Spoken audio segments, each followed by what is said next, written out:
요즘엔 아주 드물게 있는 일이지만 옛날에는 부흥 강사를 모시고 부흥 집회를 할 땐 부흥 강사가 집회 가운데 헌금 액수를 들먹이면서 작정 헌금을 유도하곤 했습니다. 모 교회에서 부흥 강사를 모시고 부흥 집회를 하던 중 부흥 강사가 드디어 헌금을 작정토록 독려하며 이렇게 말했습니다. 이제부터 헌금을 작정하는 시간을 갖겠습니다. 여러분, 제가 100만 원 하고 외치면 마음에 감동이 되시는 분들은 그 자리에서 일어나 주시길 바랍니다. 그러면서 반주자에 가서 살짝 이렇게 말했습니다. 내가 소리를 지를 때 많은 교인들이 감동을 받아 그 자리에서 일어날 수 있도록 음악을, 곡조를 잘 선택해서 연주해 주세요. 갑작스럽게 부흥 강사에게 부탁을 받은 반주자는 어떤 곡을 연주해야 될지, 그래서 그 곡이 교인들에게 감동을 주게 될지 고민하며 생각하는데 갑자기 또 목사님이 100만 원 하고 외치는 소리가 들려졌습니다. 그 순간 얼떨결에 연주를 했는데 모든 교인이 그 자리에서 일어났습니다. 어떻게 된 일이었는가? 반주자가 애국가를 연주했기 때문이었습니다. 오늘 이 시대를 살아온 우리들도 지금 참 일어나야 될 그 타이밍을 맞고 있는데요, 정말 일어나고 싶어도 일어나지 않는 우리 인생일 수 있어서 우리도 애국가를 다시 연주해서라도 우리도 정말 일어나야만 합니다. 척박하고 황폐해진 세상은 말할 것 없고 타락과 부패를 부추기고 방탕함과 음란함을 부추기는 이 세대 속에서 이 땅을 가슴에 품고 이 세상을 가슴에 품고 일어나야 될 사람이 바로 이 자리에 함께한 여러분들과 저라는 사실을 다시 한 번 더 일깨움받을 수 있으면 참 좋겠습니다. 세상은요, 일어나려고 하지 않습니다. 사람들은요, 세상에서 부추기는 대로, 세상에서 권하는 대로 그렇게 사는 것이 잘 사는 것이라 생각해서 일어나려 하지 않습니다. 그 자리를 박차려고 하지 않습니다. 하지만 예수 그리스도의 복음에 비친 자 된 우리라면 세상 사람들이 다 일어나지 않으려고 해도 우리는 일어나야 되잖아요.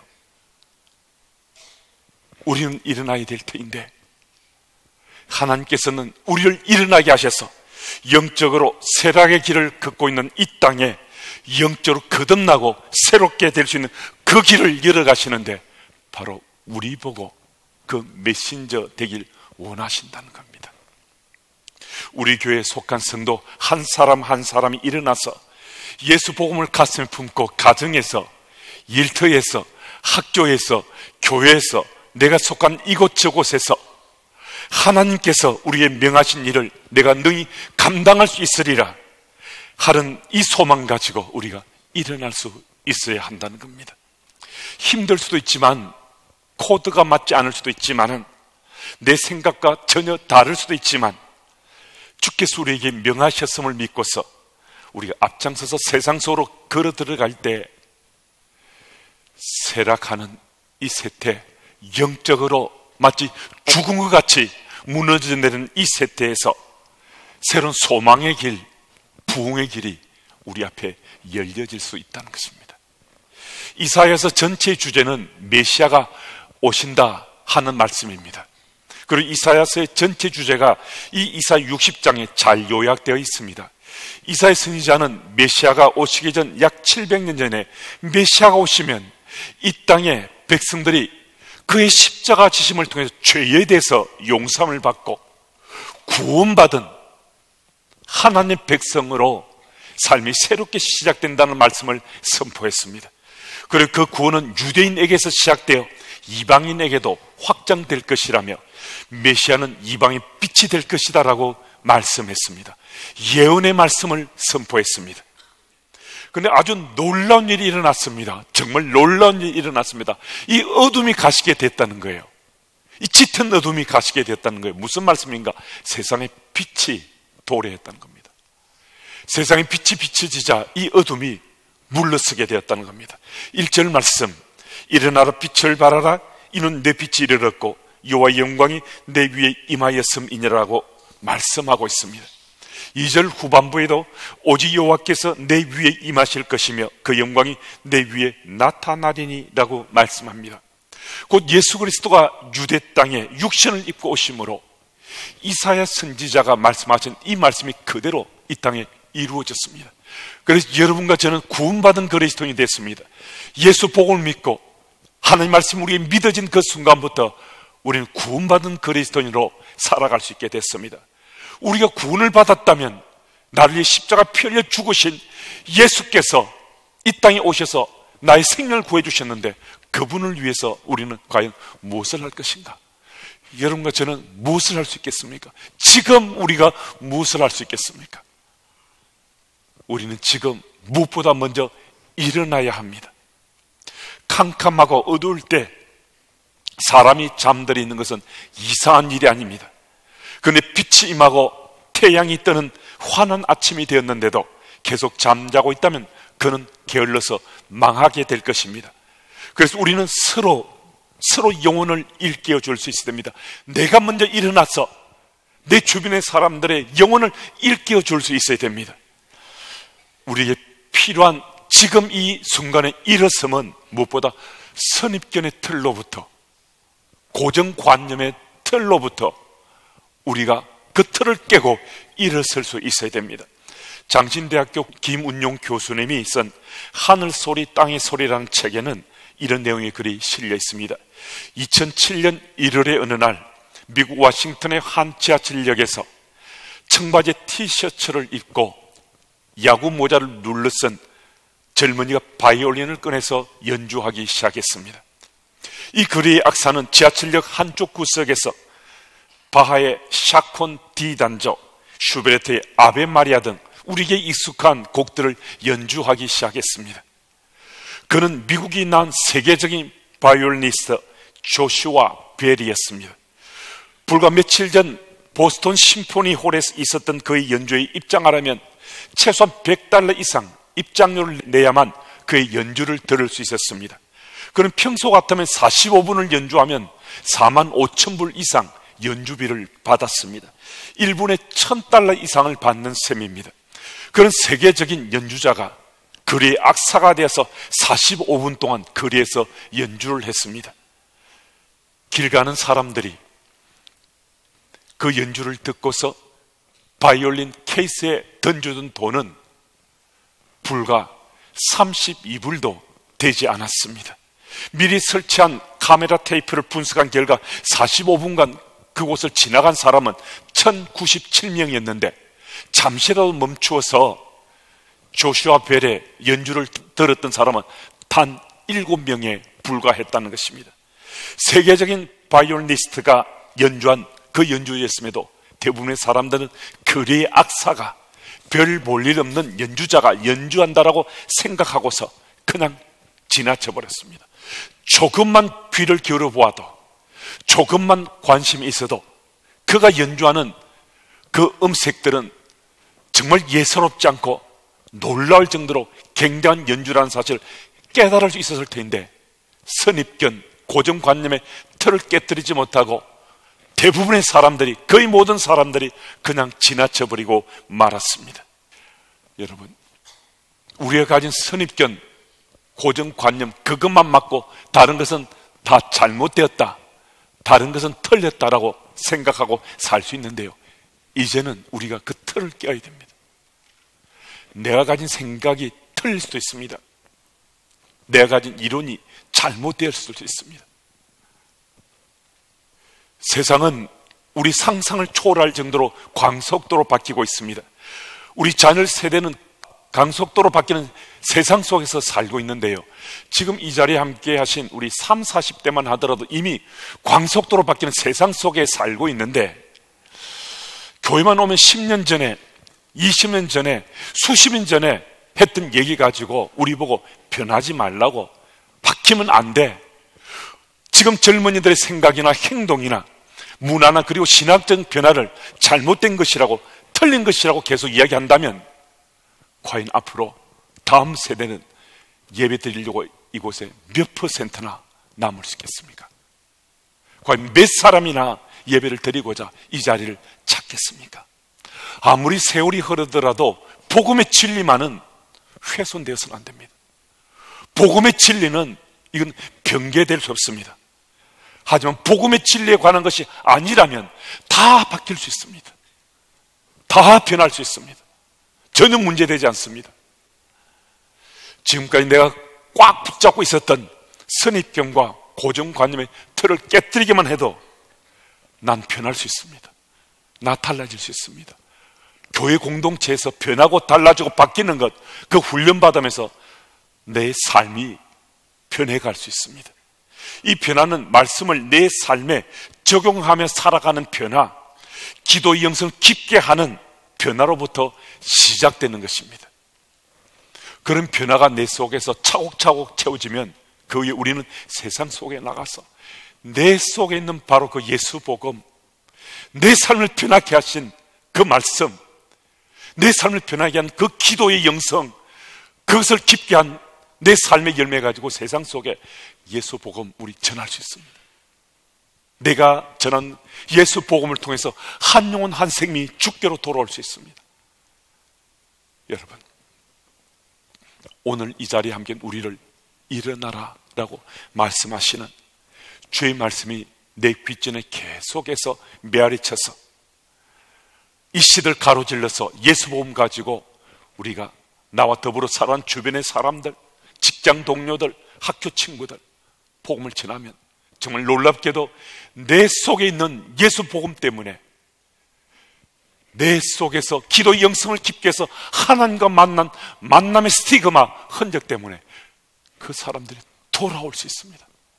예수 복음 붙잡고 세상 속에서 우리의 몫들을 잘 감당해 나가는 여러분들과 제가 다 됐으면 정말 좋겠습니다. 그리고 오늘 본문 말씀을 보면요, 빛의 사람이 되어야 한다는데요, 복음의 빛을 비추는 빛의 사람 되어야 한다 말씀합니다. 1절 말씀에 너는 내 빛이 이르렀고 3절에도 나라들은 내 빛으로, 또 3절에 왕들은 비치는 내 광명으로 나오리라 라고 말씀하고 있습니다. 본문은 이 짧은 구절에 3차례나 반복돼서 내 빛이 반복되고 있는데요, 이 빛을 받은 사람은 또한 빛이 된다라고 말씀합니다. 이 빛은 하나님 빛이자 예수 그리스도의 빛입니다. 이와 하나님 빛이 우리에게 비치게 되면 빛을 받은 사람들 또한 빛이 되었다라는 말씀입니다. 어둠에 있던 사람이 빛을 받아서 단순히 반사하는 것만으로 그치지 않고요, 빛을 발산하는 발광체가 될 수 있다라고 말씀해 줍니다. 예수께서도 마태복음 5장 14절 말씀을 통해서 너희는 세상의 빛이다 라고 말씀하셨습니다. 또 예수께서 마태복음 5장 16절 말씀을 통해서 이같이 너희 빛이 사람 앞에 비치게 돼서 그들이 너희 착한 행실을 보고 하늘에 계신 너희 아버지께 영광을 돌리게 하라라고 말씀하셨습니다. 여러분, 오늘 우리가 빛을 받게 되면 내가 빛을 발하는 빛의 사람이 될 수 있다는 겁니다. 빛을 받으면 빛이 된다는 것이 기독교의 핵심 진리입니다. 그래서 우리가 복음으로 빛을 내 마음에 담게 되면 우리는 복음을 통해서 빛을 발하는, 복음을 전하는 메신저가 될 수 있다는 것입니다. 무디 목사님은 만약 당신이 등대가 될 수 없다면 양처라도 되라라고 말했습니다. 우리 모두가 꼭 등대가 되어야 되는 건 아닙니다. 하지만 양초는 될 수 있고 또 양초는 되어야 한다는 것입니다. 사랑 그 자체는 아니지만 우리는 사랑은 흉내낼 수 있습니다. 사랑은 흉내만 내어도요, 세상은 더 따뜻해지고 세상은 엄청 변할 수 있습니다. 세상 속에 그리스도인 삶을 사는 성경 속에 기록된 그 말씀을 우리 흉내만 해도요, 세상은 더 의로워지고 더 진실해지고 더 정직해질 수 있습니다. 이런 빛의 사람이 되는 것, 아니 또 그 삶을 내가 완벽하게 살지 못하고 흉내만 내더라도 빛된 내 삶을 통해 세상은 달라지고 바뀔 수 있습니다. 내 삶을 통해서 예수 복음이 전해지고 증거될 수 있습니다. 여러분, 바로 이때는요, 예수 복음을 내 속에 감추두고 숨겨두고 사는 그때가 아니라 내 속에 있는 예수 복음 가지고 복음을 전하고 영혼을 구원하며 살아야 될 바로 그때입니다. 그리고 오늘 말씀을 통해서 우리는 믿는 자로 빛된 삶을 살아가며 본이 되어야 된다, 말씀이 말씀하고 있습니다. 3절 4절 말씀 보면 만민이 모여온다고 말씀합니다. 3절은 왕들이 빛 가운데로 나오고, 또 4절 말씀은 내 눈을 들어 사방을 보라, 무리가 다 모여 내게로 오느니라. 내 아들들은 먼 곳에서 오겠고 내 딸들은 안겨 올 것이다 라고 말씀합니다. 우리들이 빛된 삶을 살도록 변화가 되면요, 우리 살아가는 빛 가운데로 사람들이 몰려들게 된다는 겁니다. 어둠 속에 있기 때문에 빛이 비치면 빛이 있는 곳으로 사람들이 찾아들게 된다는 거예요. 우리의 빛의 삶을 살면 우리 주변으로 사람이 찾아들어서 빛의 영향권 안에서 삶을 함께 살아가게 된다는 것입니다. 우리가 그런 교회, 하나님 기뻐하신 그런 교회가 되면 우리의 삶을 통해서 많은 영혼이 주께로 돌아올 수 있다는 것입니다. 오늘도 본이 되는 내 믿음이 세상 속에 빛을 발할 수 있는데요, 이 구절에서 본이 된다는 것은 한 인격체의 믿음의 삶이 드러나 그 삶이 본이 된다는 그런 의미입니다. 아브라함이 살았던 갈대아 우르는 고대 정치, 경제, 사회, 문화의 중심지라 할 수 있는 메소포타미아의 한 도시 성읍이었습니다. 이곳은 주로 달신 숭배가 유행하고 있었고, 상글의 중심지는 특수성으로 인해서 수많은 우상들이 수입되었습니다. 이 때문에 우상 숭배와 우상 제조가 풍미하고 있었습니다. 아브라함의 가정 역시 그곳에 살 때는 우상신을 믿었습니다. 아브라함의 가정도 예일 수 없었다는 겁니다. 그래서 여호수아 24장 2절 말씀은 아브라함의 아버지 나홀의 아버지 데라가 강 저쪽에 거하여 다른 신들을 섬겼으나라고 말씀하고 있습니다. 아브라함의 가정도 강 저쪽에 거하면서 우상신을 섬겼다는 겁니다. 그럼에도 사도행전 7장 2절 3절 말씀은 아브라함이 갈대아 우르에서 하나님을 만났다라고 말씀하고 있습니다. 스데반이 이르되 여러분 부형들이여 들으소서, 우리 조상 아브라함이 하란에 있기 전 메소포타미아에 있을 때에 영광의 하나님이 그에게 보여 이르시되 내 고향과 친척을 떠나 내가 내게 보일 땅으로 가라 하시니, 요 하나님께서 아브라함에 나타나셨는데 나타나신 그 하나님을 나의 하나님이라고 아브라함이 믿을 수 있었다는 겁니다. 갈대아 우르는 우상이 만연한 도시라고 했지 않습니까? 우상이 숭배되는 그 도시였습니다. 그러면 아브라함 앞에 짠 하고 나타나신 하나님이신데 그 하나님을 잡신 중에 하나라도 볼 수 있지 않겠습니까? 우상신 중 하나라도 볼 수 있을 텐데, 하나님께서 아브라함이 나타났을 때 아브라함은 나타나신 그 하나님 여호와 하나님을 믿고서 고향도 친척도 떠나서 가나안을 향해서 나아갈 수 있었습니다. 그런데 여러분, 이 떠남이라는 것이 이거 예사로운 일이 아닙니다. 단 한 번도 가보지 않은 가나안을 향해서 목숨을 걸고 떠나간다? 이거 잘 안 믿어지잖아요. 고향 친척을 떠나서 한 번도 가보지 않은 가나안 땅을 향해 발을 옮긴다. 이거 상식선에서도 우리 믿기지 않잖아요. 그런데 아브라함은 나타난 그 신이 여호와 하나님이신 걸 믿고서 가족들과 함께 메소포타미아 지역을 떠나서 가나안을 향해 목숨을 걸고 나갔다는 겁니다. 무슨 말씀입니까? 우리 짐작할 수 있잖아요. 우상이 만연한 도시였는데 여호와 하나님이 아브라함에게 나타나기 전에 누군가, 그가 누군지 모르는 익명의 사람이었지만은 아브라함에게 여호와 하나님이 누구신지 전해준 사람, 믿게 한 사람이 있었을 것이다. 그랬으니까 갑자기 여호와 하나님 나타났을 때 하나님이시다라고 믿고서 하나님 말씀하신 대로 따라서 친척과 고향집을 떠나 가나안을 향해 나아갔을 것이다. 우리 여기까지는 우리 생각할 수 있습니다. 그런데 묻고 싶잖아요. 도대체 어디에서 그런 말씀이 기록되어 있나? 창세기 5장에서 11장 말씀을 살펴보면 이 질문에 대한 대답을 우린 찾을 수 있습니다. 창세기 5장은 아담 자손의 계보요, 11장은 셈의 후예의 계보입니다. 창세기 5장부터 11장까지 말씀 속에서 그 말씀을 따르면 아담이 창조된 해를 영년으로 잡았을 때 아담은 930년까지 살았습니다. 그리고 노아는 1056년에 태어나서 2006년까지 살았습니다. 그리고 노아의 아들 셈은 1556년에 태어나 2156년에 죽었습니다. 그리고 아브라함은 1948년에 태어나서 175세까지 살았으니까 2123년에 죽었습니다. 그리고 이삭은 2048년에 태어나서 180세까지 살았으니까 2228년에 죽었습니다. 이 계보를 살펴보면서 우리 눈에 쏙 들어오는 것 한 가지 있지 않습니까? 과연 그것은 무엇인가? 아브라함이 살았던 그 시대에 놀랍게도 믿음의 용장이었던 노아와 셈도 함께 동시대를 살았다는 사실입니다. 노아 셈은 아브라함의 할아버지, 또 할아버지, 또 할아버지, 또 할아버지, 계속 올라가도 할아버지인데 그 노아 셈이 아브라함과 동시대를 살았다는 것은 정말 믿기지 않는 사실인데, 성경은 적어도 노아는 58년 동안 아브라함과 함께 동시대를 살았고 셈은 아브라함이 태어나서 죽을 때까지도 여전히 생존했다는 사실을 밝혀줍니다. 아브라함의 아들 이삭까지도 노아 셈과 동시대를 살아갔다고 성경이 말씀을 해주십니다. 이 사실을 토대로 우리는 믿을 수 있다는 거죠. 아, 그렇구나. 노아 셈이 어쩌면 아브라함의 직접 여호와 하나님이 누구신지 전해졌을 수도 있다. 노아 셈은 아니더라도 노아 셈을 통해서 여호와 하나님의 하나님 되심을 믿게 된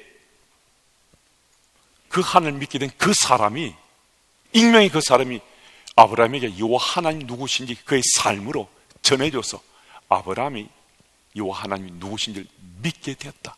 그런데 하나님께서 아브라함이 나타나셨을 때 여호와 하나님이 그 순간 하나님 되심을 믿을 수 있게 됐다. 여러분, 이 스토리를 우리는 성경의 행간 속에서 우리 깨칠 수 있지 않겠습니까? 그렇지 않으면 목숨 걸고 단 한 번도 가보지 않았던 가나안을 향해서 떠난다. 그것도 아버지 데라도 함께 가고요, 사레도 함께 가고요, 아내 사레도 함께 가고 조카 롯도 함께 갑니다. 그들도 그 사실을 믿을 수 있도록 익명의 하나님 사람이 아브라함에게, 그 가족에게 하나님 되심을 전했다는 겁니다.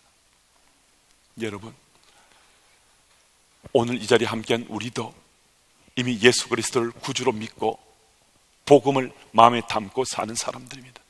우리도 본을 보이기에 이미 준비된 사람일 수 있습니다.